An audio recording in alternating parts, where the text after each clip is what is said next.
Mach 2 plus, a 1,000 nautical mile combat radius. Those are the U.S. Air Force's own numbers for the F-47. Numbers no other fighter in the American inventory comes close to. And the leaked shape behind those numbers just proved something the Pentagon hasn't said out loud.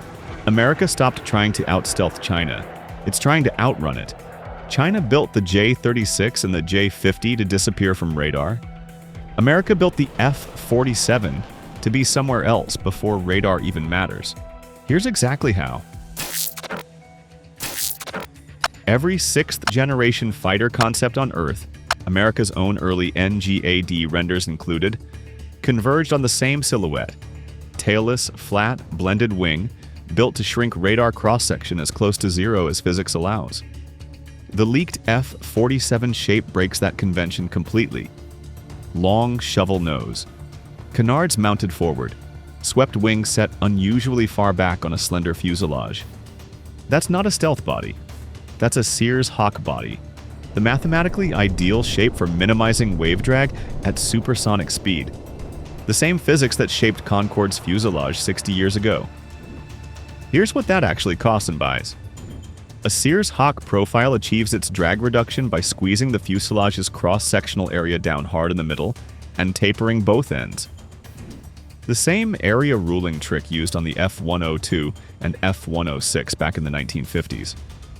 To hit that shape, you sacrifice internal volume exactly where a fighter normally wants it. Fuel tanks, weapons bays, structural bulk. Concorde ran a fineness ratio, length divided by width, of roughly 19:1 to hit Mach 2 efficiently. Most modern fighters sit closer to 8:1 or 9:1 because they need the volume for fuel and payload. A shape-chasing genuine Mach 2 plus cruise has to move toward that higher end of the ratio, and every foot of length added for drag reduction is a foot not available for fuel. Compare that to America's last real supersonic stealth trade-off fighter, the YF-23, the jet that lost the competition to become the F-22.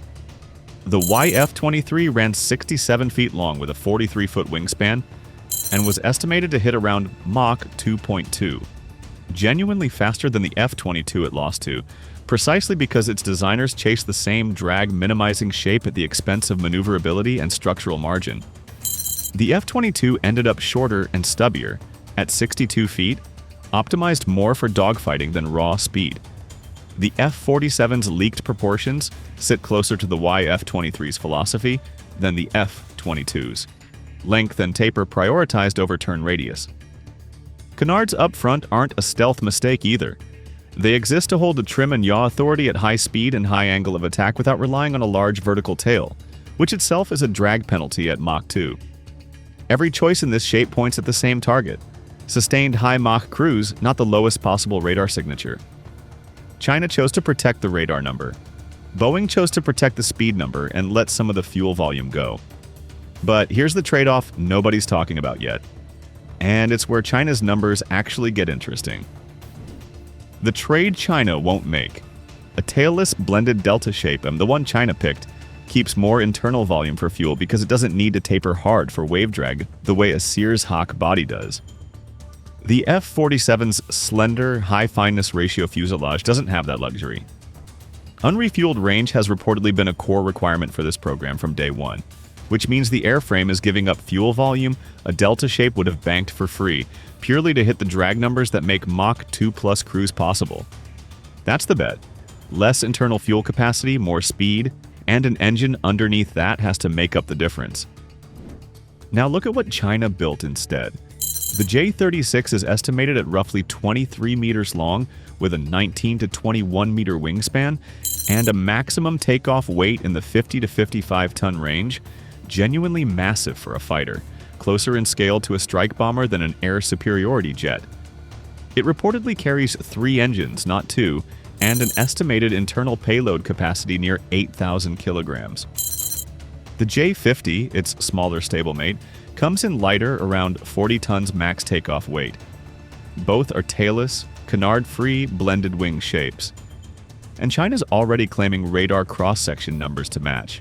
The related J-35 program has been described as having an RCS in the 10 to 100 square centimeter range. Palm-sized, by their own state media's framing. That's the trade-off laid bare in real numbers. China poured that extra weight and volume, the tonnage a Sears Hawk body would never allow, into fuel, payload, and radar-defeating shaping, betting that mass and stealth win the exchange before speed becomes relevant. 3 engines on the J-36 likely exist for exactly that reason. Raw thrust to move 50-plus tons of mostly hidden airframe, not to generate a speed advantage. Reported cruise and top speed estimates for both jets still land around Mach 1.8 to 2.0. No meaningful gain over 4th and 5th gen jets, China already flies. They spent the weight budget on invisibility and payload, not velocity. America made the inverse trade. The F-47 gives up some of that fuel and payload margin to stay light and slender enough to sustain Mach 2+.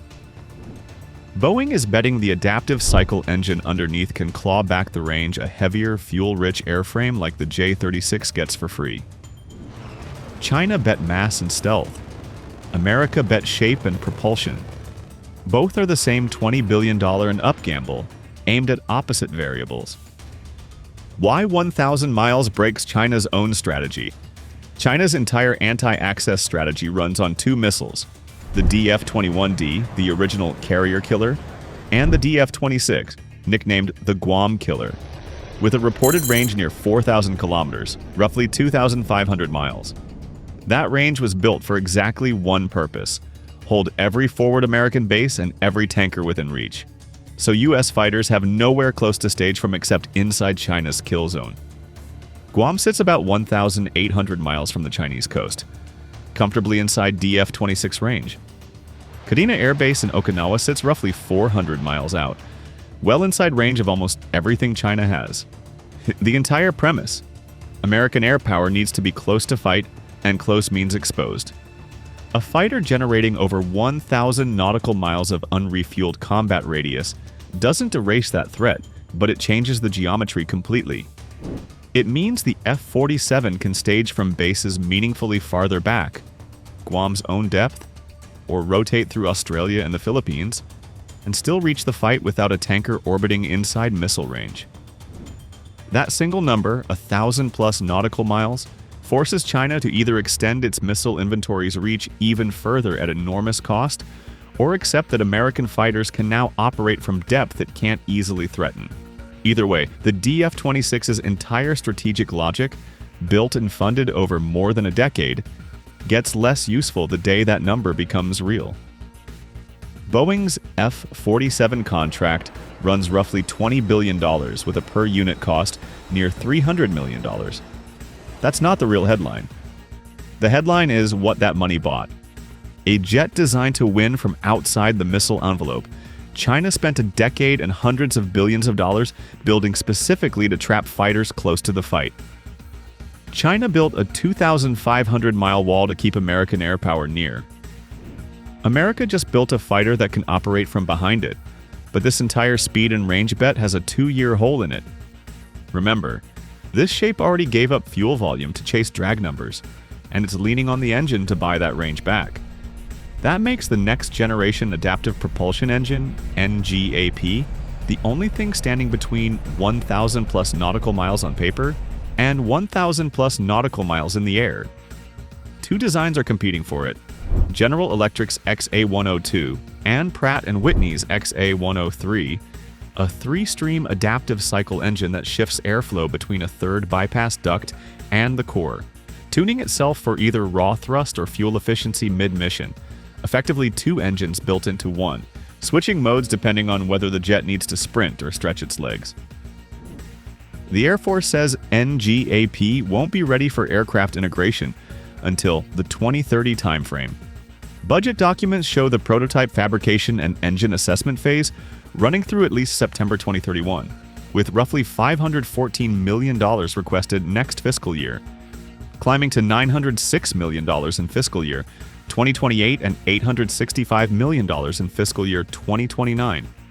North of $2 billion committed to this engine alone before it ever reaches a squadron. The F-47 is scheduled to fly for the first time in 2028. That's 2 full years before its own engine is even projected ready for integration. which means there's a real window, 2028 to roughly 2030, where the first F-47s could be flying on an interim, off-the-shelf engine, while the true three-stream adaptive cycle power plant is still in prototype testing. An interim engine doesn't just mean less thrust. It likely means less of the fuel efficiency mode that's supposed to claw back the range. This airframe's shape already gave up. In other words, the jet built specifically to solve the 1,000-mile problem could spend its first 2 operational years without the one component engineered to actually deliver that number. That's not a footnote. That's the single biggest variable in whether this entire speed bet pays off on schedule. So who actually wins if a Pacific crisis breaks out before 2030?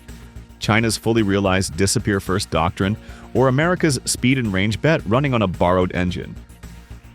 Drop your theory in the comments, subscribe, and see you in our next videos.